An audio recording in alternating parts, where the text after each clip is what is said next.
22 फरवरी 2022 दिन मंगलवार सैमियामू कैडजी ਅਤੇ ਕੁਆਂਟਲਨ मूल निवासी कबीलिਆਂ ਦੀ ਧਰਤੀ ਸਰੀ शहर ਤੋਂ प्रोग्राम का सहोता शो लैके एक बार फिर ਤੁਹਾਡੀ सेवा ਦੇ ਵਿੱਚ हाजिर ਹਾਂ जी।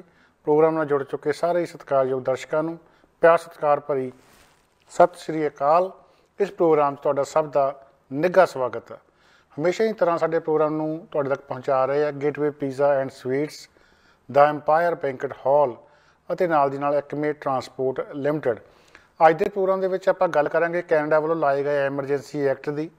उस संबंधी की गलबात हाउस ऑफ कॉमन्स ਵਿੱਚ ਹੋਈ ਆ ਅਤੇ ਦੁਨੀਆ ਦੇ ਵਿੱਚ ਸਭ ਤੋਂ ਵੱਡੀ ਚਰਚਾ ਦਾ ਵਿਸ਼ਾ ਬਣਿਆ रूस ਵੱਲੋਂ यूक्रेन ਦੇ 2 ਸੂਬਿਆਂ ਨੂੰ ਆਜ਼ਾਦ ਮੁਲਕ ਗਰਦਾਨਣਾ। ਤੇ ਉਸ ਤੋਂ ਬਾਅਦ ਹੁਣ ਸਾਰੀਆਂ ਨਜ਼ਰਾਂ ਲੱਗੀਆਂ ਹੋਈਆਂ ਕਿ ਅਮਰੀਕਾ ਅਤੇ ਪੱਛਮੀ ਮੁਲਕ ਜਿਹੜੇ ਆ ਉਹ ਕੀ ਕਰਦੇ ਆ। ਇਸ ਦੇ ਨਾਲ ਹੀ ਆਪਾਂ ਗੱਲਬਾਤ ਕਰ ਰਹੀਆਂ ਪੰਜਾਬ ਦੀਆਂ ਹੋ ਕੇ ਹਟੀਆਂ ਚੋਣਾਂ ਦੀ, ਕੀ ਲੱਗਦਾ ਕਿ ਕੌਣ ਜਿੱਤ ਸਕਦਾ। ਤੇ ਨਾਲ ਹੀ ਗੱਲਬਾਤ ਕਰਨੀ ਹੈ ਪ੍ਰੋਫੈਸਰ ਭੁੱਲਰ ਦੀ ਰਿਹਾਈ ਦੇ ਵਾਸਤੇ, ਕਿਉਂਕਿ ਹੁਣ ਚੋਣਾਂ ਹੋ ਹਟੀਆਂ, ਹੁਣ ਕੋਈ ਬਹਾਨਾ ਨਹੀਂ, ਰਿਹਾਈ ਜਿਹੜੀ ਆ ਹੋਣੀ ਚਾਹੀਦੀ ਆ। ਬਲਾਤਕਾਰੀ ਅਤੇ ਕਾਤਲ ਸਿੱਧ ਹੋ ਚੁੱਕੇ ਡੇਰਾ ਸੌਦਾ ਸਾਧ ਨੂੰ ਜ਼ੈਡ ਸਿਕਿਉਰਿਟੀ ਦੇ ਦਿੱਤੀ ਗਈ ਆ। ਸਰਕਾਰਾਂ ਜਦੋਂ ਮਿਹਰਬਾਨ ਹੁੰਦੀਆਂ ਤਾਂ ਸਾਰੇ ਕਾਨੂੰਨ ਸਿੱਕੇ ਦੇ ਟੰਗ ਦਿੱਤੇ ਜਾਂਦੇ ਆ।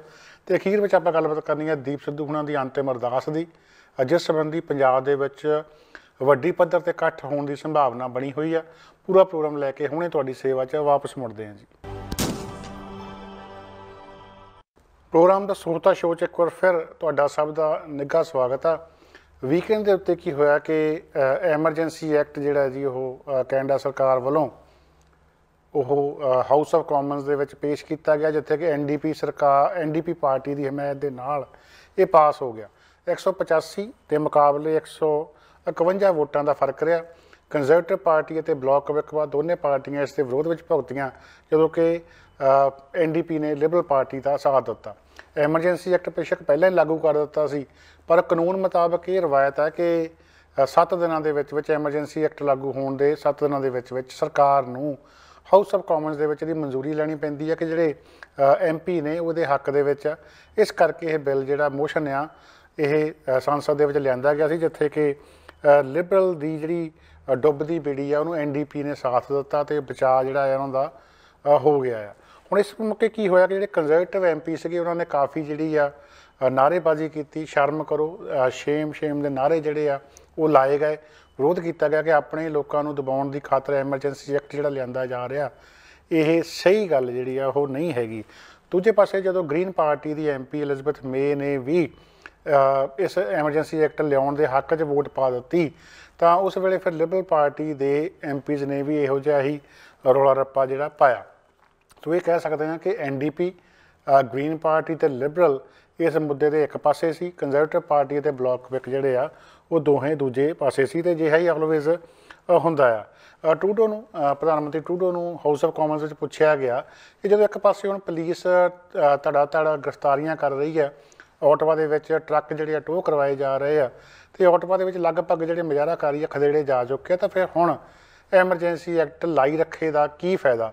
ਤਾਂ ਉਹਨਾਂ ਨੇ ਇਸ ਦੇ ਜਵਾਬ ਦੇ ਵਿੱਚ ਇਹੀ ਕਿਹਾ ਕਿ ਉਹ ਐਮਰਜੈਂਸੀ ਐਕਟ ਕੋਈ ਸ਼ੌਂਕ ਨੂੰ ਨਹੀਂ ਲਾ ਰਹੇ, ਹਾਲਾਤ ਨੂੰ ਕਾਬੂ ਰੱਖਣ ਦੇ ਵਿੱਚ ਇਹ ਸਹਾਈ ਹੋਇਆ, ਤਾਂ ਕਰਕੇ ਲਿਆਂਦਾ ਗਿਆ। ਅੰਟਾਰੀਓ ਦੀ ਕੰਜ਼ਰਵੇਟਿਵ ਸਰਕਾਰ, ਮਿਸਟਰ ਫੋਰਡ ਦੀ ਸਰਕਾਰ ਵੱਲੋਂ ਇਹ ਮੰਗ ਕੀਤੀ ਜਾ ਰਹੀ ਸੀ ਕਿ ਕੈਨੇਡਾ ਸਰਕਾਰ ਕੁਛ ਕਰੇ। ਓਟਵਾ ਸ਼ਹਿਰ ਦਾ ਪ੍ਰਸ਼ਾਸਨ, ਪੁਲਿਸ ਮੁਖੀ ਵੱਲੋਂ ਇਹ ਕਿਹਾ ਜਾ ਰਿਹਾ ਸੀ ਕਿ ਕੁਛ ਕੀਤਾ ਜਾਵੇ। ਇਸ ਕਰਕੇ ਹੀ ਸਰਕਾਰ ਵੱਲੋਂ ਇਹ ਕਦਮ ਜਿਹੜਾ ਚੱਕਿਆ ਗਿਆ। ਅਤੇ ਜਦੋਂ ਸਰਕਾਰ ਨੂੰ ਲੱਗਿਆ ਵੀ ਇਸ ਐਮਰਜੈਂਸੀ ਐਕਟ ਦੀ ਲੋੜ ਨਹੀਂ, ਤਾਂ ਉਹ ਇੱਕ ਦਿਨ ਵੀ ਇਸ ਦੀ ਵਰਤੋਂ ਜਿਹੜੀ ਆ ਨਹੀਂ ਕਰਨਗੇ, ਇਸ ਨੂੰ ਤੁਰੰਤ ਵਾਪਸ ਲਿਆ ਜਾਊਗਾ। ਹੁਣ ਜਿਹੜੇ ਅੱਡ ਸਰਵੇਖਣ ਹੋਏ ਆ ਬੀਤੇ ਹਫ਼ਤਿਆਂ ਦੇ ਵਿੱਚ, ਉਹਦੇ ਵਿੱਚ ਬਹੁਤ ਗਿਣਤੀ ਲੋਕ ਜਿਹੜੇ ਕੈਨੇਡਾ ਦੇ ਉਹਨਾਂ ਨੇ ਇਸ ਹੱਕ 'ਚ ਵੋਟਾਂ ਪਾਈਆਂ ਕਿ ਸਰਕਾਰ ਜੋ ਕਰ ਰਹੀ ਆ ਉਹ ਸਹੀ ਕਰ ਰਹੀ ਆ। ਲੋਕਾਂ ਨੇ ਕਿਹਾ ਕਿ ਕਰੋਨਾ ਪਾਬੰਦੀਆਂ ਜੇ ਲਾਈਆਂ ਗਈਆਂ ਸਰਕਾਰ ਵੱਲੋਂ ਤਾਂ ਲੋਕਾਂ ਦੇ ਭਲੇ ਕਰਕੇ ਹੀ ਲਾਈਆਂ ਗਈਆਂ ਅਤੇ ਅਸੀਂ ਇਹਨਾਂ ਦਾ ਸਾਥ ਦਿੰਦੇ ਹਾਂ। ਦੂਜੇ ਪਾਸੇ ਇੱਕ ਘੱਟ ਗਿਣਤੀ ਆ ਜਿਹੜੀ ਕਿ ਇਹਨਾਂ ਸਰਵੇਖਣਾਂ ਦੇ ਵਿੱਚ ਵੀ ਉਲਟ ਰਹੀ ਆ। ਉਹਨਾਂ ਨੇ ਕਿਹਾ ਕਿ ਇਹ ਬਹੁਤ ਗਲਤ ਹੋਇਆ ਆ। ਜਿਹੜੀ ਪ੍ਰਗਟਾਵੇ ਦੀ ਆਜ਼ਾਦੀ ਆ, ਵਿਚਾਰਾਂ ਦੀ ਆਜ਼ਾਦੀ ਆ, ਮੁਜ਼ਾਹਰਾ ਰੋਸ ਪ੍ਰਗਟਾਵਾ ਕਰਨ ਦੀ ਆਜ਼ਾਦੀ ਆ, ਉਹਦਾ ਗਲਾ ਘੁੱਟਿਆ ਗਿਆ। ਲੋਕਾਂ ਨੂੰ ਮੁਜ਼ਾਹਰੇ ਕਰਨ ਤੋਂ ਰੋਕਣ ਦੇ ਵਾਸਤੇ, ਮੁਜ਼ਾਹਰੇ ਦੱਬਣ ਦੇ ਵਾਸਤੇ ਐਮਰਜੈਂਸੀ ਐਕਟ ਲਿਆਂਦਾ ਗਿਆ। ਇਹ ਕਾਲਾ ਕਾਨੂੰਨ ਆ ਅਤੇ ਇਸ ਦੀ ਰੱਜ ਕੇ ਜਿਹੜੀ ਨਿਖੇਧੀ ਹੋਣੀ ਚਾਹੀਦੀ ਆ। ਇੱਕ ਤੀਜੀ ਧਿਰ ਜਿਹੜੀ ਆ ਉਹ ਵੀ ਆ ਜਿਹੜੀ ਕਿ ਇਹ ਕਹਿੰਦੀ ਹੈ ਕਿ ਕਰੋਨਾ ਪਾਬੰਦੀਆਂ ਦੇ ਉਹ ਹੱਕ ਵਿੱਚ ਆ। ਸਰਕਾਰ ਵੱਲੋਂ ਸਮੇਂ-ਸਮੇਂ 'ਤੇ ਕਰੋਨਾ ਨੂੰ ਰੋਕਣ ਲਈ ਜਿਹੜੇ ਕਦਮ ਚੁੱਕੇ ਗਏ ਉਹਨਾਂ ਦੇ ਵੀ ਉਹ ਹੱਕ ਦੇ ਵਿੱਚ ਆ, ਪਰ ਜਿਹੜੀ ਐਮਰਜੈਂਸੀ ਐਕਟ ਲਿਆਉਣ ਵਾਲੀ ਗੱਲ ਆ ਇਹਦੇ ਉਹ ਹੱਕ ਵਿੱਚ ਨਹੀਂ, ਕਿਉਂਕਿ ਇਹ ਗਾਹਾਂ ਹੋਰ ਮੁਜ਼ਾਹਰਾਕਾਰੀਆਂ ਦੇ ਰੂਪ ਦੇ ਵਿੱਚ ਵੀ ਵਰਤੀ ਜਾਣੀ ਆ।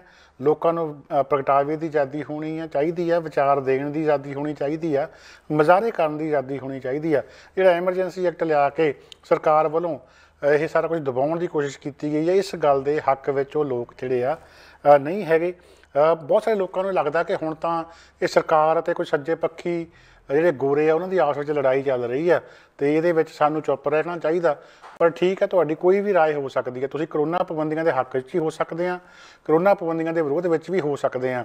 ਪਰ ਜਿਹੜੀ ਗੱਲ ਦੇ ਵਿਰੋਧ ਵਿੱਚ ਤੁਹਾਨੂੰ ਹੋਣਾ ਚਾਹੀਦਾ ਉਹ ਇਹ ਕਿ ਜਿਹੜਾ ਐਮਰਜੈਂਸੀ ਐਕਟ ਲਿਆਉਣਾ ਆ ਉਹ ਕੋਈ ਚੰਗਾ ਸ਼ਗਨ ਨਹੀਂ ਹੈਗਾ। ਹੁਣ ਠੀਕ ਆ, ਮੁਜ਼ਾਹਰਾਕਾਰੀਆਂ ਦੇ ਨਾਲ ਤੁਹਾਡੀ ਸੋਚ ਸਹਿਮਤ ਨਹੀਂ ਹੈਗੀ, ਤੁਹਾਨੂੰ ਉਹਨਾਂ ਦੇ ਉੱਤੇ ਐਮਰਜੈਂਸੀ ਐਕਟ ਲਾਇਆ ਠੀਕ ਲੱਗ ਰਿਹਾ, ਪਰ ਕੱਲ੍ਹ ਨੂੰ ਜੇ ਤੁਸੀਂ ਕਿਸੇ ਕਾਰਨ ਮੁਜ਼ਾਹਰਾ ਕਰੋਗੇ, ਤੁਸੀਂ ਕਿਸੇ ਗੱਲ ਕਰਕੇ ਵਿਰੋਧ ਕਰੋਗੇ ਤਾਂ ਸਰਕਾਰ ਅਜਿਹਾ ਐਮਰਜੈਂਸੀ ਐਕਟ ਤੁਹਾਡੇ 'ਤੇ ਵੀ ਲਿਆ ਸਕਦੀ ਆ। ਕੈਨੇਡਾ ਵਰਗੇ ਮੁਲਕ ਦੇ ਵਿੱਚ ਅਜਿਹੇ ਐਮਰਜੈਂਸੀ ਐਕਟ ਲਿਆਉਣਾ ਕੋਈ ਸ਼ੁਭ ਸ਼ਗਨ ਨਹੀਂ ਹੈਗਾ। ਇਹਦਾ ਵਿਰੋਧ ਜਿਹੜਾ ਆ ਜ਼ਰੂਰ ਹਰ ਵੱਲੋਂ ਹੋਣਾ ਚਾਹੀਦਾ। ਇਸ ਦੇ ਨਾਲ ਹੀ ਆਪਾਂ ਗੱਲਬਾਤ ਕਰਾਂਗੇ ਜੋ ਦੁਨੀਆ ਦੇ ਵਿੱਚ ਅੱਜ ਚੱਲ ਰਹੀ ਹੈ ਕਿ ਰੂਸ ਵੱਲੋਂ ਦੋ ਜਿਹੜੇ ਸੂਬੇ ਆ ਯੂਕਰੇਨ ਦੇ, ਉਹਨਾਂ ਨੂੰ ਆਜ਼ਾਦ ਮੁਲਕ ਦੇ ਤੌਰ ਦੇ ਉੱਤੇ ਮਾਨਤਾ ਦੇ ਦਿੱਤੀ ਗਈ ਹੈ। ਲੁਹੈਂਸਕ ਅਤੇ ਡੋਨੇਟਸਕ ਦੋ ਸੂਬੇ ਈਸਟ ਯੂਕਰੇਨ ਦੇ ਵਿੱਚ ਸੀ ਇਹ, ਜਿਨ੍ਹਾਂ ਨੂੰ ਕਿ ਹੁਣ ਰੂਸ ਕਹਿੰਦਾ ਵੀ ਇਹ ਬਾਗੀ ਇੱਥੇ ਕਾਫੀ ਜਿਹੜੇ ਚਿਰ ਤੋਂ ਸੰਘਰਸ਼ ਕਰ ਰਹੇ ਸੀਗੇ ਅਤੇ ਲੋਕ ਜਿਹੜੇ ਇੱਥੋਂ ਦੇ ਯੂਕਰੇਨ ਤੋਂ ਆਜ਼ਾਦੀ ਚਾਹੁੰਦੇ ਸੀ, ਇਸ ਕਰਕੇ ਰੂਸ ਨੇ ਆਜ਼ਾਦੀ ਦਿਵਾ ਦਿੱਤੀ ਹੈ ਅਤੇ ਡੋਨਬਸ ਨਾਂ ਦੇ ਮੁਲਕ ਵਜੋਂ ਇਸ ਖਿੱਤੇ ਨੂੰ ਮਾਨਤਾ ਦੇ ਦਿੱਤੀ ਹੈ। ਆਪਾਂ ਜਾਣਦੇ ਹਾਂ ਕਿ 1 ਲੱਖ ਤੋਂ ਉੱਪਰ ਰੂਸੀ ਫੌਜਾਂ ਨੇ ਇਸ ਖਿੱਤੇ ਦੇ ਵਿੱਚ ਪੈਰ ਜਮਾਏ ਹੋਏ ਆ। ਪੱਛਮੀ ਮੁਲਕ ਜਿਨ੍ਹਾਂ ਵਿੱਚ ਅਮਰੀਕਾ, ਕੈਨੇਡਾ, ਫਰਾਂਸ, ਬਰਤਾਨੀਆ, ਇਟਲੀ ਵਗੈਰਾ ਸ਼ਾਮਲ ਆ, ਉਹਨਾਂ ਨੇ ਪਹਿਲਾਂ ਤੋਂ ਹੀ ਕਿਹਾ ਹੋਇਆ ਸੀਗਾ ਕਿ ਅਸੀਂ ਜੇ ਰੂਸ ਨੇ ਕੋਈ ਭੜਕਾਊ ਕਾਰਵਾਈ ਕੀਤੀ ਤਾਂ ਜਵਾਬ ਦੇਵਾਂਗੇ। ਸੋ ਇਸ ਕਰਕੇ ਲੋਕ ਇਸ ਵੇਲੇ ਡਰੇ ਬੈਠੇ ਵੀ ਕੀ ਕਿਤੇ ਤੀਸਰੀ ਜੰਗ ਤਾਂ ਨਹੀਂ ਲੱਗ ਜਾਊਗੀ। ਹੁਣ ਗੱਲ ਇਹ ਹੈ ਕਿ ਜਿਹੜੇ ਕਿ ਬਹਾਨੇ ਅਮਰੀਕਾ ਅਤੇ ਪੱਛਮੀ ਮੁਲਕ ਲਾਉਂਦੇ ਰਹੇ ਆ, ਜਦੋਂ ਇਰਾਕ ਦੇ ਉੱਤੇ ਹਮਲਾ ਕਰਨਾ ਸੀ ਤਾਂ ਇਹ ਕਹਿ ਦਿੱਤਾ ਸੀਗਾ ਕਿ ਉੱਥੋਂ ਦੇ ਲੋਕਾਂ ਨੂੰ ਆਜ਼ਾਦੀ ਦੀ ਲੋੜ ਆ, ਸਦਾਮ ਹੁਸੈਨ ਤੋਂ ਤੰਗ ਬਹੁਤ ਆ। ਜਦੋਂ ਅਫਗਾਨਿਸਤਾਨ 'ਤੇ ਹਮਲਾ ਕਰਨਾ ਸੀ ਉਦੋਂ ਵੀ ਇਹੀ ਗੱਲ ਆਖੀ ਗਈ ਕਿ ਤਾਲਿਬਾਨ ਜਿਹੜੇ ਜ਼ੁਲਮ ਬਹੁਤ ਕਰ ਰਹੇ ਆ ਅਤੇ ਅਫਗਾਨਾਂ ਨੂੰ ਆਜ਼ਾਦੀ ਚਾਹੀਦੀ ਆ। ਜਦੋਂ ਸੀਰੀਆ 'ਤੇ ਹਮਲਾ ਕੀਤਾ ਗਿਆ ਤਾਂ ਉਦੋਂ ਇਹੀ ਕਿਹਾ ਗਿਆ ਕਿ ਉੱਥੋਂ ਦਾ ਜਿਹੜਾ ਰਾਸ਼ਟਰਪਤੀ ਆ ਉਹ ਤੰਗ ਕਰ ਰਿਹਾ ਲੋਕਾਂ ਨੂੰ, ਉਹਨਾਂ ਨੂੰ ਆਜ਼ਾਦੀ ਦੀ ਲੋੜ ਆ। ਹੁਣ ਉਹੀ ਬਹਾਨਾ ਰੂਸ ਨੇ ਵਰਤ ਲਿਆ। ਉਹ ਕਹਿੰਦੇ ਵੀ ਯੂਕਰੇਨ ਦੇ ਲੋਕ ਜਿਹੜੇ ਆ ਦੋ ਸੂਬਿਆਂ ਦੇ ਇਹ ਚਿਰਾਂ ਤੋਂ ਆਜ਼ਾਦੀ ਮੰਗ ਰਹੇ ਆ ਯੂਕਰੇਨ ਤੋਂ, ਇਸ ਕਰਕੇ ਇਸ ਖਿੱਤੇ ਵਿੱਚ ਸ਼ਾਂਤੀ ਬਹਾਲੀ ਦੇ ਵਾਸਤੇ ਫੌਜਾਂ ਜਿਹੜੀਆਂ ਐਂਟਰ ਕੀਤੀਆਂ ਗਈਆਂ ਆ। ਸੋ ਗੱਲ ਕੀ ਹੈ ਕਿ ਵੱਡੀਆਂ ਤਾਕਤਾਂ ਜਿਹੜੀਆਂ ਆਪਣੇ ਆਪ ਨੂੰ ਜਸਟੀਫਾਈ ਕਰਨ ਦੇ ਵਾਸਤੇ ਕੋਈ ਨਾ ਕੋਈ ਰਾਹ ਜਿਹੜਾ ਲੱਭ ਰਹਿੰਦੀਆਂ ਆ। ਯੂਕਰੇਨ ਦੇ ਲੋਕ ਕੀ ਚਾਹੁੰਦੇ ਆ, ਉੱਥੋਂ ਦੇ ਲੋਕਾਂ ਨੂੰ ਕਿਸੇ ਨੇ ਪੁੱਛਿਆ ਨਹੀਂ ਹੈਗਾ, ਸਿੱਧਾ ਜਿਹੜਾ ਆ ਉਹ ਅਟੈਕ ਕੀਤਾ ਗਿਆ ਅਤੇ ਬਹੁਤ ਸਾਰੇ ਲੋਕ ਅੱਜ ਇਸ ਗੱਲ ਦੀ ਖੁਸ਼ੀ ਮਨਾ ਰਹੇ ਆ ਯੂਕਰੇਨ ਦੇ ਵਿੱਚ ਕਿ ਉਹਨਾਂ ਨੂੰ ਆਜ਼ਾਦੀ ਮਿਲ ਗਈ ਆ, ਜਦੋਂ ਕਿ ਦੂਜੇ ਪਾਸੇ ਇਸ ਨੂੰ ਯੂਕਰੇਨ ਦੀ ਵੰਡ ਵੀ ਜਿਹੜੀ ਆ ਉਹ ਕਿਹਾ ਜਾ ਰਿਹਾ ਆ। ਹੁਣ ਗੱਲ ਇਹ ਹੈ ਕਿ ਹੋਊਗਾ ਕੀ ਗਾਹਾਂ। ਹੁਣ ਦੋ ਰਾਹ ਜਿਹੜੇ ਦਿਖਾਈ ਦੇ ਰਹੇ, ਇੱਕ ਤਾਂ ਇਹ ਹੈ ਕਿ ਜਿਹੜੇ ਪੱਛਮੀ ਮੁਲਕ ਆ ਅਮਰੀਕਾ ਸਮੇਤ ਉਹ ਇਸ ਜਲਾਲਤ ਨੂੰ ਚੁੱਪ-ਚਾਪ ਜਰ ਜਾਣ, ਕਿਉਂਕਿ ਪਹਿਲਾਂ ਤਾਂ ਇਹ ਕਹਿੰਦੇ ਆ ਵੀ ਜੇ ਰੂਸ ਨੇ ਕੋਈ ਭੜਕਾਊ ਕਾਰਵਾਈ ਕੀਤੀ ਉਹਦਾ ਠੋਕ ਕੇ ਜਵਾਬ ਦਿੱਤਾ ਜਾਊਗਾ, ਅਤੇ ਉਹ ਫਿਰ ਹੁਣ ਜੇ ਠੋਕ ਕੇ ਜਵਾਬ ਦਿੰਦੇ ਆ ਤਾਂ ਫਿਰ ਇਹਦਾ ਮਤਲਬ ਹੈ ਕਿ ਕੋਈ ਹਮਲਾ ਰੂਸ 'ਤੇ ਹੁੰਦਾ ਤਾਂ ਉਹਦੇ ਨਾਲ ਕੀ ਆ, ਫਿਰ ਲੜਾਈ ਲੱਗ ਜਾਂਦੀ ਆ। ਜੇ ਤੀਜਾ ਵਿਸ਼ਵ ਯੁੱਧ ਸ਼ੁਰੂ ਹੁੰਦਾ ਇਸ ਲੜਾਈ ਦੇ ਨਾਲ ਤਾਂ ਕੋਈ ਵੀ ਮੁਲਕ ਅਫੋਰਡ ਨਹੀਂ ਕਰਦਾ। ਕਰੋਨਾ ਤੋਂ ਬਾਅਦ ਜਿਸ ਤਰ੍ਹਾਂ ਦੀ ਇਕੋਨਮੀ ਹੋਈ ਆ, ਮਹਿੰਗਾਈ ਵਧੀ ਹੋਈ ਆ, ਕੋਈ ਵੀ ਮੁਲਕ ਐਡਾ ਕਹਿ ਲਓ ਵੀ ਹੈ ਨਹੀਂ ਗਾ ਤਾਕਤਵਰ ਕਿ ਉਹ ਇਹ ਲੜਾਈ ਝੱਲ ਸਕੇ। ਸੋ ਜਿੱਥੇ ਇੱਕ ਪਾਸੇ ਲੜਾਈ ਤੋਂ ਬਚਿਆ ਜਾ ਰਿਹਾ, ਫਿਰ ਦੂਜਾ ਰਾਹ ਤਾਂ ਫਿਰ ਇਹੀ ਹੈ ਵੀ ਜੋ ਕੁਛ ਹੋਇਆ ਬਹਾਨੇ ਜਿਹੇ ਲਾ ਕੇ, ਪਾਬੰਦੀਆਂ ਜਿਹੀਆਂ ਲਾ ਕੇ ਲੋਕਾਂ ਦੀਆਂ ਅੱਖਾਂ 'ਚ ਘੱਟਾ ਪਾਉਣ ਵਾਲੀ ਗੱਲ ਹੋ ਸਕਦੀ ਹੈ ਵੀ ਦੇਖੋ ਜੀ ਅਸੀਂ ਰੂਸ ਦੀ ਬਾਂਹ ਮਰੋੜ ਦਿੱਤੀ, ਪਰ ਜਿਹੜੇ ਪਹਿਲਾਂ ਦਾਅਵੇ ਕੀਤੇ ਜਾ ਰਹੇ ਸੀ ਕਿ ਰੂਸ ਨੂੰ ਸਬਕ ਸਿਖਾ ਦੇਵਾਂਗੇ, ਉਹੋ ਜਿਹੀ ਗੱਲ ਕੋਈ ਨਹੀਂ ਹੋਣੀ। ਦੂਜੀ ਗੱਲ ਦੇ ਚਾਂਸਸ ਜਿਹੜੇ ਆ ਜ਼ਿਆਦਾ ਆ ਕਿ ਰੂਸ ਦੇ ਉੱਤੇ ਪਾਬੰਦੀਆਂ ਲਾ ਦਿੱਤੀਆਂ ਜਾਣਗੀਆਂ, ਉਹਨੂੰ ਤੰਗ ਪਛਾਣ ਕੀਤਾ ਜਾਊਗਾ। ਪਰ ਜਿਹੜੀ ਭੜਕਾਊ ਹਮਲੇ ਦੇ ਰੂਸ ਵਿੱਚ ਜਵਾਬੀ ਕਾਰਵਾਈ ਵਾਲੀ ਗੱਲ ਸੀ ਉਹ ਐਡੀ ਲੱਗਦੀ ਨਹੀਂ, ਕਿਉਂਕਿ ਅਮਰੀਕਾ ਦੇ ਜਿਹੜੇ ਬਿਆਨ ਆ ਰਹੇ ਆ ਉਹਨਾਂ ਤੋਂ ਇਹ ਇਸ਼ਾਰਾ ਮਿਲ ਰਿਹਾ ਆ। ਵਾਈਟ ਹਾਊਸ ਨੇ ਇੰਨੀ ਗੱਲ ਜ਼ਰੂਰ ਕਹੀ ਆ ਕਿ ਰੂਸ ਨੇ ਇਨਵੇਜ਼ਨ ਕੀਤੀ ਆ, ਵੀ ਮਤਲਬ ਕਿ ਘੁਸਪੈਠ ਕੀਤੀ ਆ, ਹਮਲਾ ਕੀਤਾ ਯੂਕਰੇਨ ਦੇ ਉੱਤੇ, ਪਰ ਨਾਲ ਦੀ ਨਾਲ ਜਿਹੜੀ ਯੂਰਪੀਅਨ ਯੂਨੀਅਨ ਹੈ ਉਹ ਪੂਰੀ ਠੋਕ ਕੇ ਖੜ੍ਹ ਨਹੀਂ ਰਹੀ। ਬਰਤਾਨੀਆ ਨੇ ਬਜਾਏ ਕਿ ਹਮਲਾ ਕਰਨ ਦੀ ਗੱਲ ਕਰਨ ਦੇ ਰੂਸ ਦੀਆਂ 5 ਬੈਂਕਾਂ 'ਤੇ ਪਾਬੰਦੀ ਲਾ ਦਿੱਤੀ ਆ। ਯੂਰਪੀ ਯੂਨੀਅਨ ਦੇ ਵਿੱਚ ਰਸ਼ੀਅਨ ਕਾਰੋਬਾਰੀਆਂ ਦੇ ਬਿਜ਼ਨਸ ਕਰਨ ਦੇ ਉੱਤੇ ਪਾਬੰਦੀ ਲਾ ਦਿੱਤੀ ਆ, ਜਿਹਦੀ ਕਿ ਰੂਸ ਨੂੰ ਆਰਥਿਕ ਤੌਰ ਦੇ ਉੱਤੇ ਖਮਿਆਜ਼ਾ ਭੁਗਤਣਾ ਪਊਗਾ। ਪਰ ਇਹ ਗੱਲ ਜਿਹੜੀ ਆ ਹਾਲੇ ਤੱਕ ਗਾਇਬ ਆ ਕਿ ਅਸੀਂ ਜੀ ਰੂਸ ਦੇ ਉੱਤੇ ਹਮਲਾ ਕੋਈ ਕਰ ਸਕਦੇ ਹਾਂ, ਜਿਵੇਂ ਕਿ ਫੌਜਾਂ ਨਾਟੋ ਵੱਲੋਂ ਤਾਇਨਾਤ ਕੀਤੀਆਂ ਗਈਆਂ ਸੀ। ਹਾਲੇ ਇਸ ਵਿਵਾਦ ਦੀ ਸ਼ੁਰੂਆਤ ਹੋਈ ਆ, ਇਹ ਵਿਵਾਦ ਹਾਲੇ ਹੋਰ ਵਧਣਾ ਆ, ਲੰਮਾ ਜਾਣਾ ਆ। ਇਹ ਜਿਹੜੀਆਂ ਇਹ ਲੜਾਈਆਂ ਹੁੰਦੀਆਂ, ਇਹ ਯੁੱਧ ਹੁੰਦੇ ਆ, ਰਾਤੋਂ ਰਾਤ ਨਹੀਂ ਸ਼ੁਰੂ ਹੋ ਜਾਂਦੇ, ਇਹਨਾਂ ਨੂੰ ਲੰਮਾ ਟਾਈਮ ਲੱਗਦਾ ਆ। ਸੋ ਗੱਲ ਕਿੱਧਰ ਨੂੰ ਜਾਂਦੀ ਆ ਉਹ ਹੁਣ ਗਾਂਹ ਚੱਲ ਕੇ ਦੇਖਣ ਵਾਲੀ ਹੋਣੀ ਆ। ਇਸ ਦੇ ਨਾਲ ਹੀ ਜੇ ਆਪਾਂ ਗੱਲਬਾਤ ਕਰੀਏ ਤਾਂ ਇਹ ਜਿਹੜੀ ਇਹ ਲੜਾਈ ਦੇ ਹਾਲਾਤ ਬਣੇ ਆ, ਇਹਦੇ ਨਾਲ ਭਾਰਤ ਵੀ ਪ੍ਰਭਾਵਿਤ ਹੋਣਾ ਆ, ਇਹਦੇ ਨਾਲ ਪੰਜਾਬ ਵੀ ਪ੍ਰਭਾਵਿਤ ਹੋਣਾ ਆ, ਸਿੱਖ ਕੌਮ ਦੇ ਵਾਸਤੇ ਵੀ ਹਾਲਾਤ ਜਿਹੜੇ ਆ ਉਹ ਬਦਲਣ ਵਾਲੇ ਆ। ਇਹਦੇ ਸੰਬੰਧੀ ਸੋਚਣ ਵਾਲੀ ਗੱਲ ਆ। ਅਮਰੀਕਾ ਭਾਰਤ ਨੂੰ ਇਹ ਕਹਿ ਰਿਹਾ ਕਿ ਭਾਰਤ ਨੂੰ ਅਮਰੀਕਾ ਦੇ ਪੱਖ ਵਿੱਚ ਖੜਨਾ ਚਾਹੀਦਾ ਆ, ਕਿਉਂਕਿ ਇਹ ਮੁਲਕ ਜਿਹੜੇ ਇਕੱਠੇ ਹੋਏ ਆ। ਪਰ ਭਾਰਤ ਇਸ ਵੇਲੇ ਬਹੁਤ ਦੁਵਿਧਾ ਦੇ ਵਿੱਚ ਆ, ਕਿਉਂਕਿ ਰੂਸ ਉਹਦਾ ਪੁਰਾਣਾ ਮਿੱਤਰ ਰਿਹਾ ਆ ਅਤੇ ਅਮਰੀਕਾ ਦੇ ਨਾਲ ਉਹਦੀ ਨਵੀਂ ਯਾਰੀ ਆ। ਇਸ ਕਰਕੇ ਸੰਯੁਕਤ ਰਾਸ਼ਟਰ ਦੇ ਵਿੱਚ ਭਾਰਤ ਦੇ ਜਿਹੜੇ ਇਸ ਵੇਲੇ ਰਾਜਦੂਤ ਨੇ TS ਤ੍ਰਿਮੂਰਤੀ, ਉਹਨਾਂ ਨੇ ਗੋਲ ਮੋਲ ਗੱਲ ਕੀਤੀ ਹੈ। ਉਹ ਕਹਿੰਦੇ ਵੀ ਦੇਖ ਲਓ, ਜੇ ਬਹਿ ਕੇ ਗੱਲ ਨਿਬੜਦੀ ਹੈ, ਕੂਟਨੀਤੀ ਦੇ ਨਾਲ ਗੱਲ ਨਿਬੇੜ ਲੈਣੀ ਚਾਹੀਦੀ ਹੈ, ਝਗੜੇ ਦੇ ਵਿੱਚ ਨਹੀਂ ਪੈਣਾ ਚਾਹੀਦਾ। ਮਤਲਬ ਕੀ ਆ, ਭਾਰਤ ਚੰਗੀ ਤਰ੍ਹਾਂ ਗੱਲ ਜਾਣਦਾ ਕਿ ਉਸ ਨੂੰ ਇੱਕ ਧਿਰ ਦੀ ਸਾਈਡ ਲੈਣੀ ਜਿਹੜੀ ਆ ਮਹਿੰਗੀ ਪੈ ਸਕਦੀ ਹੈ। ਜੇ ਉਹ ਅਮਰੀਕਾ ਦੀ ਸਾਈਡ ਲੈਂਦਾ ਤਾਂ ਰੂਸ ਜਿਹੜਾ ਆ ਉਹ ਨਾਰਾਜ਼ ਹੁੰਦਾ, ਜਿੱਤੋਂ ਉਹਨੇ S-400 ਐਂਟੀ ਮਿਸਲ ਸਿਸਟਮ ਲੈਣਾ ਆ।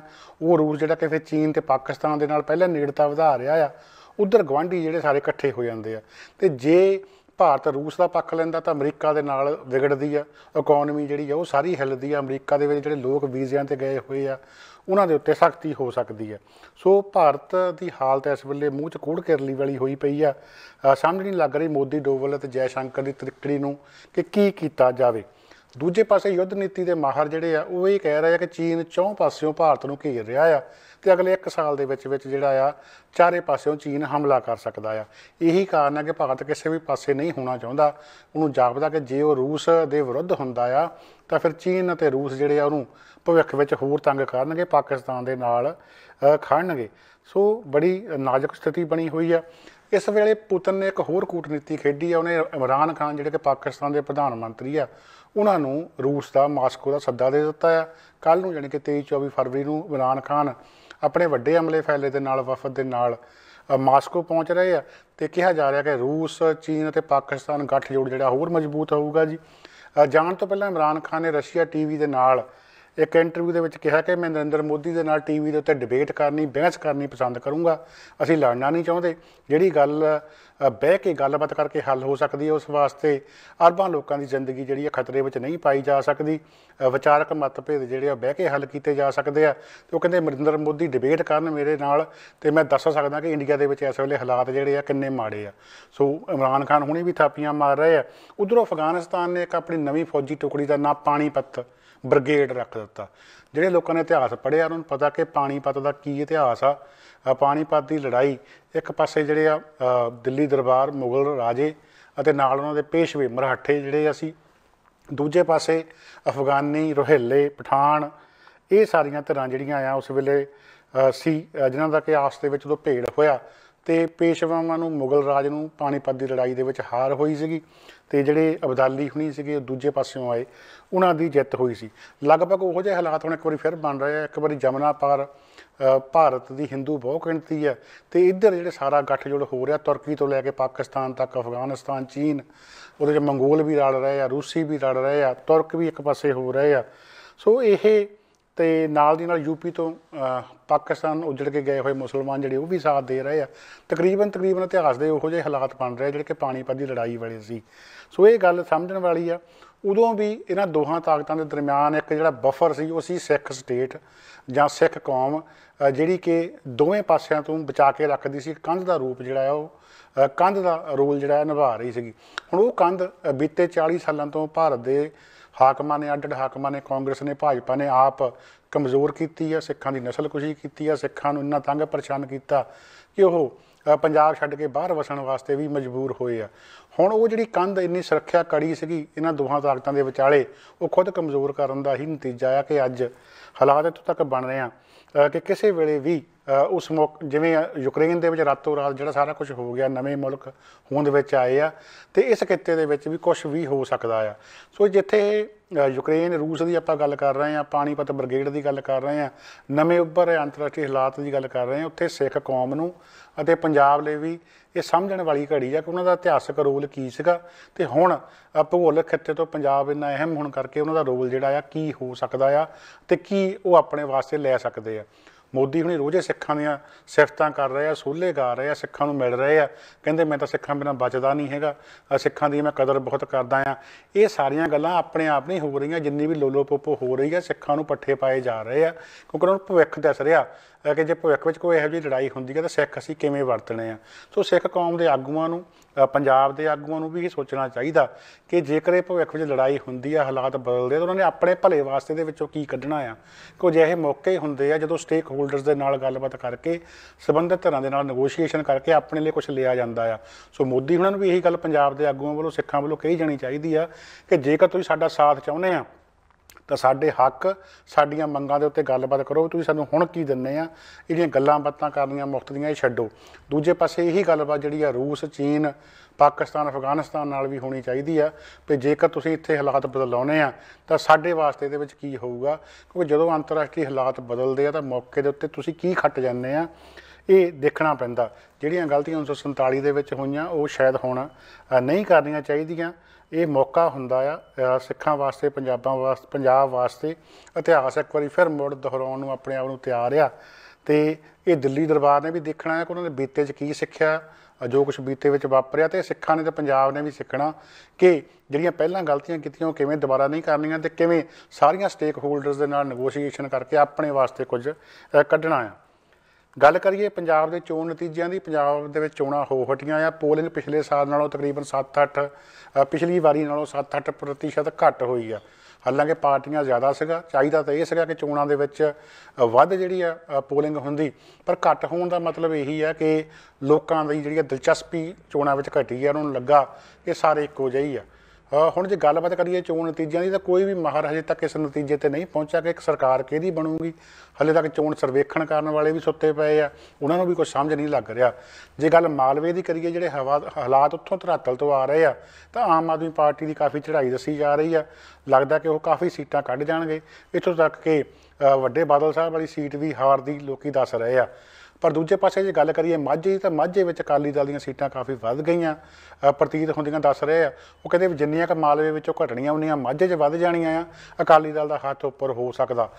तो जे गल करिए पंजाब के IPS ऑफिसर्स की, IAS ऑफिसर्स की, वड्डे पत्रकारां की, तो उन्हां नाल गल करदे आ, वो कहंदे जिहड़ी घट पोलिंग होई आ, वोटां विकीआं आ, खास करके रिजर्व इलाकिਆਂ ਦੇ ਵਿੱਚ जिस तरीके चन्नी ਨੂੰ वोट पई आ, ਉਹ ਤੋਂ लगदा भी कांग्रेस ਦੀਆਂ सीटां ਜਿਹੜੀਆਂ ਆ ਉਹ ਸਭ ਤੋਂ ਵੱਧ ਜਾਣੀਆਂ ਆ, कांग्रेस ਦੁਬਾਰਾ आ सकदी ਆ। मतलब कि जिन्ने मूँह उन्नियां गल्लां आ, पक्के तौर के उत्ते इस वेले कोई भी कहण नूं राजी नहीं कि सरकार किहदी आउणी आ। ਪਹਿਲਾਂ ਕੀ ਹੁੰਦਾ ਰਿਹਾ कि ਜਦੋਂ ਚੋਣਾਂ ਹੋ ਕੇ ਹਟਦੀਆਂ ਸਾਰੇ दावा कर ਦਿੰਦੇ ਸੀਗੇ ਵੀ ਸਾਡੀ ਸਰਕਾਰ ਆਉਣੀ ਆ। ਅੱਜ ਇਹ ਪਹਿਲੀ ਵਾਰੀ ਆ ਕਿ ਕੋਈ ਵੀ ਆਗੂ ਇਹ दावा नहीं कर ਰਿਹਾ कि ਸਾਡੀ ਸਰਕਾਰ ਆਉਣੀ ਆ। ਇੱਥੋਂ ਤੱਕ ਕਿ ਅਮਿਤ ਸ਼ਾਹ ਹੁਣਾਂ ਵੱਲੋਂ ਵੀ ਇਹੀ ਕਿਹਾ ਜਾ ਰਿਹਾ ਕਿ ਨਤੀਜਾ ਕੁਛ ਵੀ ਹੋ ਸਕਦਾ। ਹੁਣ ਪਾਰਟੀਆਂ ਨੇ ਹਜੇ ਤੱਕ ਇਹ ਵੀ ਨਹੀਂ ਦੱਸਿਆ ਕਿ ਉਹਨਾਂ ਨੂੰ EVM ਵੋਟਿੰਗ ਮਸ਼ੀਨਾਂ ਦੇ ਉੱਤੇ ਯਕੀਨ ਹੈ ਕਿ ਨਹੀਂ, ਕਿਉਂਕਿ ਕੱਲ੍ਹ ਨੂੰ ਜਿਹਨੇ ਹਾਰ ਜਾਣਾ ਉਹਨੇ ਮੁੜ ਕੇ ਇਹੀ ਕਹਿਣਾ ਕਿ ਵੋਟਿੰਗ ਮਸ਼ੀਨਾਂ ਦੇ ਵਿੱਚ ਹੇਰਾਫੇਰੀ ਜਿਹੜੀ ਆ ਉਹ ਹੋ ਗਈ ਆ। इस दे नाल ही गल करांगे प्रोफैसर दविंदरपाल सिंह भुल्लर हुणां दी चोणां हुण हो हटियां आ, पर मसला उत्थे दा उत्थे ही आ। ਜਦੋਂ ਚੋਣਾਂ ਦੇ ਵਿੱਚ ਮਸਲਾ ਉੱਭਰਿਆ ਸੀ ਤਾਂ ਉਦੋਂ ਆਮ ਆਦਮੀ ਪਾਰਟੀ ਦੇ ਸਮਰਥਕ ਕਹਿੰਦੇ ਸੀਗੇ ਕਿ ਜਾਣ ਬੁੱਝ ਕੇ ਮਸਲਾ ਛਾਲਿਆ ਜਾ ਰਿਹਾ ਆ, ਇਹ ਪਹਿਲਾਂ ਗੱਲ ਕੀਤੀ ਜਾਂਦੀ, ਬਾਅਦ 'ਚ ਗੱਲ ਕੀਤੀ ਜਾਂਦੀ। ਪਰ ਸ਼ਾਇਦ ਉਹ ਭੁੱਲ ਰਿਹਾ ਕਿ ਪਿਛਲੇ 15-16 ਸਾਲ ਤੋਂ ਹੀ ਸਿੱਖ ਕੌਮ ਜਿਹੜੀ ਆ ਦਵਿੰਦਰਪਾਲ ਸਿੰਘ ਭੁੱਲਰ ਦੀ ਰਿਹਾਈ ਵਾਸਤੇ ਚਾਰਾਜੋਈ ਕਰ ਰਹੀ ਆ, ਜਿਹਨੂੰ ਕਿ ਝੂਠੀ ਗਵਾਹੀ ਦੇ ਉੱਤੇ ਪਹਿਲਾਂ ਸਜ਼ਾ ਦਿੱਤੀ ਗਈ। ਹੁਣ ਜਦੋਂ ਸਜ਼ਾ ਬਣਦੀ ਕੱਟ ਚੁੱਕੇ ਆ ਤਾਂ ਫਿਰ ਵੀ ਉਹਨਾਂ ਨੂੰ ਰਿਹਾ ਜਿਹੜਾ ਨਹੀਂ ਕੀਤਾ ਜਾ ਸਕਦਾ। ਸੋ ਇਹ ਰਿਹਾਈ ਜਿਹੜੀ ਆ ਕੇਜਰੀਵਾਲ ਉਹਨਾਂ ਦੀ ਸਰਕਾਰ ਦੇ ਦਸਕਾਂ ਦੇ ਉੱਤੇ ਰੁਕੀ ਹੋਈ ਆ। ਸੋ ਇੱਕ ਵਾਰੀ ਫਿਰ ਇਹ ਮੁਹਿੰਮ ਜਿਹੜੀ ਆ ਜ਼ੋਰਦਾਰ ਤਰੀਕੇ ਨਾਲ ਉਠਾਈ ਗਈ ਆ ਸੋਸ਼ਲ ਮੀਡੀਆ ਦੇ ਉੱਤੇ ਕਿ ਕੇਜਰੀਵਾਲ ਹੁਣੀ, ਭਗਵੰਤ ਮਾਨ ਹੁਣੀ ਪ੍ਰੋਫੈਸਰ ਭੁੱਲਰ ਦੀ ਰਿਹਾਈ ਕਰਵਾਉਣ ਤਾਂ ਕਿ ਉਹ ਬਣਦੀ ਸਜ਼ਾ ਭੁਗਤ ਚੁੱਕੇ ਆ, ਉਹਨਾਂ ਦਾ ਬਾਹਰ ਆਉਣਾ ਜਿਹੜਾ ਆ ਬਣਦਾ ਆ। तो लोग ये गल जी भुले नहीं, बेशक चोणां हो हटियां आ, हुण केजरीवाल हुणे भी विहले हो चुके हैं। सो उन्होंने इस मुद्दे के उत्ते काम करना चाहिए कि केजरीवाल नूं चाहिए कि प्रोफैसर भुल्लर की रिहाई जिहड़ी आ यकीनी बनाई जाए। इस दे नाल ही एक रिपोर्ट जिहड़ी अज उत्थे प्रकाशित हुई अड अखबारां दे विच, उह 'च दस्सिया गया कि हरियाणे के मुकाबले पंजाब दे विच पिछले 5 सालों के दौरान फिरकू दंगे जिहड़े जीरो होए आ, जानी कि कोई भी नहीं होया। सो केजरीवाल की होम स्टेट हरियाणा दे विच फिरकू दंगे होए आ। पंजाब जिथे कि वो चोणां दौरान ये कहते रहे कि इत्थे हिंदू असुरक्षित आ, उत्थे अजिहा कुछ भी नहीं होया। उल्टा हिंदू जिहड़े आ वो बयान दे रहे अड मीडिया के उत्ते कि सानू इत्थे कोई भी खतरा नहीं हैगा। सो सवाल हुण ये उठदा आ कि जदों केजरीवाल की होम स्टेट हरियाणा दे विच अजिहे हालात है कि उत्थे फिरकू दंगे वध होए आ, तां की हुण उत्थे तिरंगा यात्रा कढणगे, की उत्थे रैलियां जिहड़ियां कढीਆਂ जाणगीਆਂ, ਜਾਂ सिर्फ एक फिरकू राजनीति फैलाउण दा खेड जिहड़ा आ सिर्फ पंजाब चोणां दे वास्ते ही उलीकिया गया सीगा। इत्थों तक कि पिछलियां चोणां जिहड़ियां 2017 ਦੇ ਵਿੱਚ ਹੋਈਆਂ ਸੀਗੀਆਂ ਸਭ ਤੋਂ ਵੱਡਾ ਮੌੜ ਬੰਬ ਧਮਾਕਾ ਕੇਸ ਸੀਗਾ।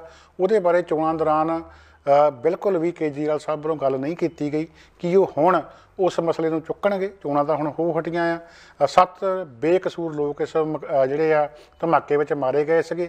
ਇਸ ਧਮਾਕੇ ਦੀਆਂ ਪੈੜਾਂ ਡੇਰਾ ਸਿਰਸਾ ਵੱਲ ਜਾਂਦੀਆਂ ਸੀਗੀਆਂ। ਇਸੇ ਕਰਕੇ ਕੋਈ ਵੀ ਪਾਰਟੀ, ਚਾਹੇ ਅਕਾਲੀ ਆ ਚਾਹੇ ਕਾਂਗਰਸ ਆ, ਇਸ ਬਾਰੇ ਬੋਲ ਨਹੀਂ ਰਹੀ। ਤੇ ਆਮ ਆਦਮੀ ਪਾਰਟੀ ਜਿਹਦਾ ਸਭ ਤੋਂ ਵੱਧ ਨੁਕਸਾਨ ਇਸ ਨੇ ਕੀਤਾ ਸੀਗਾ, ਕਿਉਂਕਿ ਰਾਤੋਂ ਰਾਤ ਇਹ ਹਵਾ ਬਦਲ ਗਈ ਸੀ, ਉਹ ਨਾ ਚੋਣਾਂ ਦੇ ਦੌਰਾਨ ਇਸ ਵਾਰੀ ਬੋਲੀ ਆ ਤੇ ਹੁਣ ਉਮੀਦ ਕਰਦੇ ਆ ਕਿ ਹੁਣੇ ਮੂੰਹ ਖੋਲ੍ਹ ਲੈਣ ਤਾਂ ਚੰਗੀ ਗੱਲ ਹੋਊਗੀ। ਇਨਸਾਫ ਚਾਹੀਦਾ ਇਸ ਮਾਮਲੇ ਵਿੱਚ। ਗੱਲ ਕਰੀਏ ਰਾਮ ਰਹੀਮ ਦੀ। ਰਾਮ ਰਹੀਮ ਬਲਾਤਕਾਰੀ ਸਿੱਧ ਹੋ ਚੁੱਕਾ, ਕਾਤਲ ਸਿੱਧ ਹੋ ਚੁੱਕਾ। ਇਸ ਦੇ ਬਾਵਜੂਦ ਉਹਨੂੰ ਹਰਿਆਣਾ ਸਰਕਾਰ ਵੱਲੋਂ ਜ਼ੈਡ ਸਿਕਿਉਰਿਟੀ ਜਿਹੜੀ ਆ ਉਹ ਦਿੱਤੀ ਗਈ ਆ। ਦੇਖ ਲਓ ਵੀ ਸਰਕਾਰਾਂ ਦੇ ਜਿਹੜੇ ਆ ਹੱਥ ਕਿੱਡੇ ਲੰਮੇ ਆ ਕਿ ਉਹ ਜਿਹਨੂੰ ਚਾਹੁਣ ਉਹ ਅੰਦਰ ਦੇ ਸਕਦੇ ਆ। ਜੱਗੀ ਜੋੜ ਵਰਗਿਆਂ ਨੂੰ ਬਿਨਾਂ ਕੇਸ ਚਲਾਇਆ ਅੰਦਰ ਰੱਖ ਸਕਦੇ ਆ, ਚਲਾਨ ਨਹੀਂ ਪੇਸ਼ ਕਰਦੇ। ਹੋਰ ਨੌਜਵਾਨ UAPA ਦੇ ਅੰਦਰ ਕੀਤੇ ਜਾ ਸਕਦੇ ਆ। ਦੂਜੇ ਪਾਸੇ ਬਲਾਤਕਾਰੀ ਬਾਬਾ ਕਾਤਲ ਸਾਧ ਡੇਰਾ ਸਿਰਸਾ ਦਾ ਮੁਖੀ ਗੁਰਮੀਤ ਰਾਮ ਰਹੀਮ ਆ, ਉਹਨੂੰ ਸਾਰੇ ਕਾਨੂੰਨ ਛਿੱਕੇ ਟੰਗ ਕੇ ਪਹਿਲਾਂ 21 ਦਿਨ ਦੀ ਫਰਲੋ ਦਿੱਤੀ ਗਈ ਆ ਤੇ ਹੁਣ ਉਹਨੂੰ ਸਿਕਿਉਰਿਟੀ ਜਿਹੜੀ ਆ ਜ਼ੈਡ ਸਿਕਿਉਰਿਟੀ ਦਿੱਤੀ ਗਈ ਆ, ਇਹ ਕਹਿ ਕੇ ਕਿ ਉਹਦੀ ਜਾਨ ਨੂੰ ਖਤਰਾ ਆ। ਤੇ ਅਦਾਲਤ ਜਿਹੜੀ ਆ ਉਹਦੇ ਵਿੱਚ ਇੱਕ ਪਟੀਸ਼ਨ ਰਾਮਚੰਦਰ ਛਤਰਪਤੀ ਦੇ ਮੁੰਡੇ ਅੰਸ਼ੁਲ ਛਤਰਪਤੀ ਵੱਲੋਂ ਪਾਈ ਗਈ ਸੀਗੀ, ਜਿਸ ਦੇ ਕਤਲ ਦੇ ਵਿੱਚ ਇਹਨੂੰ ਸਜ਼ਾ ਹੋਈ ਆ। ਤਾਂ ਸਰਕਾਰ ਬੜੀ ਢੀਠਤਾਈ ਦੇ ਨਾਲ ਕਹਿ ਰਹੀ ਆ ਕਿ ਗੁਰਮੀਤ ਰਾਮ ਰਹੀਮ ਕੋਈ ਜਿਹੜਾ ਆ ਹਾਰਡ ਕੋਰ ਕ੍ਰਿਮੀਨਲ ਨਹੀਂ ਹੈਗਾ, ਕੋਈ ਖਤਰਨਾਕ ਜਿਹੜਾ ਅਪਰਾਧੀ ਨਹੀਂ ਹੈਗਾ ਵੀ ਉਹਨੂੰ ਜਿਹੜੀ ਆ ਪਰੋਲ ਨਹੀਂ ਮਿਲ ਸਕਦੀ ਜਾਂ ਉਹਨੂੰ ਫਰਲੋ ਨਹੀਂ ਮਿਲ ਸਕਦੀ। ਤੇ ਜਿਹੜੀ ਉਹਨੂੰ ਜ਼ੈਡ ਸਿਕਿਉਰਿਟੀ ਦਿੱਤੀ ਆ ਉਹ ਵੀ ਇਹ ਕਹਿ ਕੇ ਦਿੱਤੀ ਗਈ ਆ ਕਿ ਉਹਨੂੰ ਸਿੱਖਾਂ ਤੋਂ ਖਤਰਾ ਆ, ਖਾਲਿਸਤਾਨੀ ਜਿਹੜੀਆਂ ਜਥੇਬੰਦੀਆਂ ਉਹਨਾਂ ਤੋਂ ਖਤਰਾ ਆ। ਇਸ ਕਰਕੇ ਉਹਨੂੰ ਇੱਕ ਕੈਦੀ ਬੰਦੇ ਨੂੰ ਜਿਹੜੀ ਕਰੋ ਜੀ ਵੀ ਉਹ ਜ਼ੈਡ ਸਿਕਿਉਰਿਟੀ ਦੇ ਕੇ ਕਾਨੂੰਨ ਦਾ ਖੁਦ ਮਜ਼ਾਕ ਉਡਾਇਆ ਜਾ ਰਿਹਾ ਆ। ਉਸ ਕਾਨੂੰਨ ਦਾ ਜਿਹਨੂੰ ਭਾਰਤ ਸਰਕਾਰ ਕਹਿੰਦੀ ਹੈ ਵੀ ਲੋਕ ਮੰਨਣ। ਅਖੀਰ ਵਿੱਚ ਆਪਾਂ ਗੱਲਬਾਤ ਕਰਨੀ ਆ ਦੀਪ ਸਿੱਧੂ ਹੁਣਾਂ ਦੇ ਨਮਿੱਤ ਅਰਦਾਸ ਸਮਾਗਮ ਦੀ। ਉਸ ਦੀ ਤਿਆਰੀ ਫਤਿਹਗੜ੍ਹ ਸਾਹਿਬ ਦੀ ਧਰਤੀ ਉੱਤੇ ਵੱਡੇ ਪੱਧਰ 'ਤੇ ਹੋ ਰਹੀ ਆ ਤੇ ਇਸ ਦੇ ਵਿੱਚ ਪੰਜਾਬ ਤੋਂ ਇਲਾਵਾ ਹੋਰਨਾਂ ਸੂਬਿਆਂ ਤੋਂ ਵੀ ਲੋਕ ਜਿਹੜੇ ਆ ਵੱਡੀ ਗਿਣਤੀ ਵਿੱਚ ਇਕੱਠੇ ਹੋਣ ਦੀ ਉਮੀਦ ਆ। ਅੱਡ ਮਾਰਚ ਪੰਜਾਬ ਹਰਿਆਣੇ ਦੇ ਵਿੱਚੋਂ ਚੱਲ ਕੇ ਫਤਿਹਗੜ੍ਹ ਸਾਹਿਬ ਦੀ ਧਰਤੀ 'ਤੇ ਪਹੁੰਚਣਗੇ, ਜਿਹਦੇ ਵਿੱਚ ਸਭ ਤੋਂ ਵੱਧ ਚਰਚਾ ਕੇਸਰੀ ਮਾਰਚ ਦੀ ਹੋ ਰਹੀ ਆ, ਜਿਹੜਾ ਕਿ ਅੰਮ੍ਰਿਤਸਰ ਸਾਹਿਬ ਦੀ ਧਰਤੀ ਤੋਂ ਤੁਰਨਾ, ਜਿਹਨੇ ਜਲੰਧਰ, ਗੁਰਾਇਆ, ਫਲੌਰ, ਲੁਧਿਆਣਾ, ਸਾਹਨੇਵਾਲ, ਖੰਨਾ ਹੁੰਦਾ ਹੋਇਆ ਫਤਿਹਗੜ੍ਹ ਸਾਹਿਬ ਪਹੁੰਚਣਾ ਆ। ਮਾਝੇ ਦੁਆਬੇ ਦੇ ਸਿੱਖ ਜਿਹੜੇ ਆ ਉਹ ਇਸ ਸਮਾਗਮ ਵਿੱਚ ਇਸ ਜ਼ਰੀਏ ਸ਼ਾਮਲ ਹੋਣਗੇ। ਮਾਲਵੇ ਦੇ ਹੋਰਨਾਂ ਜ਼ਿਲ੍ਹਿਆਂ ਦੇ ਵਿੱਚੋਂ ਵੀ ਵੱਡੀ ਗਿਣਤੀ ਦੇ ਵਿੱਚ ਨੌਜਵਾਨ ਸਕੂਟਰ ਕਾਰਾਂ ਰੈਲੀਆਂ ਦੇ ਵਿੱਚ, ਟਰੱਕ ਰੈਲੀਆਂ ਦੇ ਵਿੱਚ ਇਕੱਠੇ ਹੋ ਕੇ ਆ ਰਹੇ ਆ। ਸੋ ਇਸ ਮੌਕੇ ਵੀਕਐਂਡ ਦੇ ਉੱਤੇ ਜੇ ਬਾਹਰਲੇ ਮੁਲਕਾਂ ਦੀ ਗੱਲ ਕਰੀਏ ਤਾਂ ਕਈ ਥਾਈਂ ਅਰਦਾਸ ਸਮਾਗਮ ਅੱਡ ਗੁਰਦੁਆਰਾ ਸਾਹਿਬਾਨ ਵਿੱਚ ਲਿਖੇ ਗਏ, ਕਈ ਥਾਈਂ ਮੋਮਬੱਤੀਆਂ ਜਗਾ ਕੇ ਉਸ ਨੂੰ ਸ਼ਰਧਾਂਜਲੀ ਦਿੱਤੀ ਗਈ ਆ। ਕਈ ਸ਼ਹਿਰਾਂ ਦੇ ਵਿੱਚ ਕਾਰ ਰੈਲੀਆਂ ਜਿਹੜੀਆਂ ਆ ਉਹ ਕੱਢੀਆਂ ਗਈਆਂ। ਕਈ ਥਾਈਂ ਸਿਟੀ ਹਾਲ ਦੇ ਵਿੱਚ ਜਿਹੜੇ ਆ ਇਕੱਠ ਕੀਤੇ ਗਏ ਆ। ਹੁਣ ਜਿਹੜਾ ਇਹ ਕੇਸਰੀ ਮਾਰਚ ਨਿਕਲਣਾ ਅੰਮ੍ਰਿਤਸਰ ਸਾਹਿਬ ਤੋਂ ਫਤਿਹਗੜ੍ਹ ਸਾਹਿਬ ਜਾਣਾ ਆ ਤੇ ਫਤਿਹਗੜ੍ਹ ਸਾਹਿਬ ਦੇ ਦੀਵਾਨ ਟੋਡਰਮੱਲ ਹਾਲ ਦੇ ਵਿੱਚ ਅੰਤਿਮ ਰਸਮਾਂ ਲਿਖੀਆਂ ਜਾਣੀਆਂ। ਉਸ ਸੰਬੰਧੀ ਤਿਆਰੀ ਮੁਕੰਮਲ ਕੀਤੀ ਜਾ ਚੁੱਕੀ ਆ। ਤਕਰੀਬਨ 3 ਲੱਖ ਵਿਅਕਤੀਆਂ ਨੂੰ ਸਾਂਭਣ ਦੇ ਇੰਤਜ਼ਾਮ ਜਿਹੜੇ ਕੀਤੇ ਗਏ ਆ। ਲੰਗਰ ਪਾਣੀ ਦਾ ਇੰਤਜ਼ਾਮ ਕੀਤਾ ਗਿਆ ਆ। ਪ੍ਰਬੰਧਕਾਂ ਨੂੰ ਜਾਪਦਾ ਆ ਕਿ ਵੱਡੀ ਗਿਣਤੀ ਵਿੱਚ ਲੋਕ ਜਿਹੜੇ ਉਸ ਦਿਨ ਇਕੱਤਰ ਹੋਣਗੇ। ਜਿਹੜੇ ਲੋਕ ਪਹਿਲਾਂ ਉਹਦੀ ਸੋਚ ਨਾਲ ਸਹਿਮਤ ਨਹੀਂ ਵੀ ਸੀ ਉਹ ਵੀ ਲੋਕ ਆ ਸਕਦੇ ਆ। ਤੇ ਪ੍ਰਬੰਧਕ ਜਿਹੜੇ ਕਿਸ ਵੇਲੇ ਪਰਿਵਾਰ ਹੀ ਆ ਉਹਨਾਂ ਵੱਲੋਂ ਬੇਨਤੀ ਕੀਤੀ ਗਈ ਹੈ ਕਿ ਪਰਿਵਾਰ ਵੱਲੋਂ ਸਾਰਾ ਸਮਾਗਮ ਲਿਖਿਆ ਗਿਆ ਆ ਤੇ ਜਿਹੜੇ ਵੀ ਲੋਕ ਉਹਨੂੰ ਪਿਆਰ ਕਰਦੇ ਆ, ਸਤਿਕਾਰ ਕਰਦੇ ਆ, ਇਸ ਸਮਾਗਮ ਵਿੱਚ ਸ਼ਾਮਲ ਹੋਣਾ ਚਾਹੁੰਦੇ, ਉਹਨਾਂ ਨੂੰ ਪਰਿਵਾਰ ਵੱਲੋਂ ਬੇਨਤੀ ਕੀਤੀ ਗਈ ਆ ਕਿ ਉਹ ਕੇਸਰੀ ਅਤੇ ਨੀਲੇ ਕੱਪੜੇ ਪਹਿਨ ਕੇ ਸ਼ਾਮਲ ਹੋਣ। ਜਿਹੜੇ ਮਰਦ ਆ ਉਹ ਕੇਸਰੀ ਦਸਤਾਰਾਂ ਸਜਾ ਕੇ ਸ਼ਾਮਲ ਹੋਣ, ਨੀਲੀਆਂ ਦਸਤਾਰਾਂ ਸਜਾਉਣ। ਬੀਬੀਆਂ ਜਿਹੜੀਆਂ ਆ ਉਹ ਕੇਸਰੀ ਜਾਂ ਨੀਲੇ ਦੁਪੱਟੇ ਲੈ ਕੇ ਸ਼ਾਮਲ ਹੋਣ ਤੇ ਹੱਥਾਂ ਦੇ ਵਿੱਚ ਨਿਸ਼ਾਨ ਸਾਹਿਬ ਜਿਹੜੇ ਆ ਕੇਸਰੀ ਨੀਲੇ ਉਹ ਫੜੇ ਹੋਣ ਤਾਂ ਜ਼ਿਆਦਾ ਬਿਹਤਰ ਗੱਲ ਆ। ਇਸ ਦੇ ਨਾਲ ਹੀ ਪਰਿਵਾਰ ਵੱਲੋਂ ਇਹ ਵੀ ਬੇਨਤੀ ਕੀਤੀ ਗਈ ਆ ਕਿ ਸਮੁੱਚੀ ਸੰਗਤ ਜਿਹੜੀ ਆ ਜ਼ਾਬਤੇ 'ਚ ਰਹੇ। ਕਿਸੇ ਨਾਲ ਬਹਿਸਣ ਦੀ ਲੋੜ ਨਹੀਂ। ਜੇ ਕੋਈ ਭੜਕਾਉਂਦਾ ਆ ਉਹਨੂੰ ਇਗਨੋਰ ਕੀਤਾ ਜਾਵੇ। ਤੇ ਨਾਲ ਦੀ ਨਾਲ ਇਹ ਵੀ ਕਿਹਾ ਗਿਆ ਕਿ ਇਸ ਮੌਕੇ ਮਤੇ ਵੀ ਪਾਸ ਕੀਤੇ ਜਾਣਗੇ ਜਿਸ ਨੂੰ ਦੇਸ਼ ਵਿਦੇਸ਼ ਦੀ ਸਿੱਖ ਸੰਗਤ ਤੱਕ ਬਾਅਦ ਵਿੱਚ ਭੇਜਿਆ ਜਾਵੇਗਾ।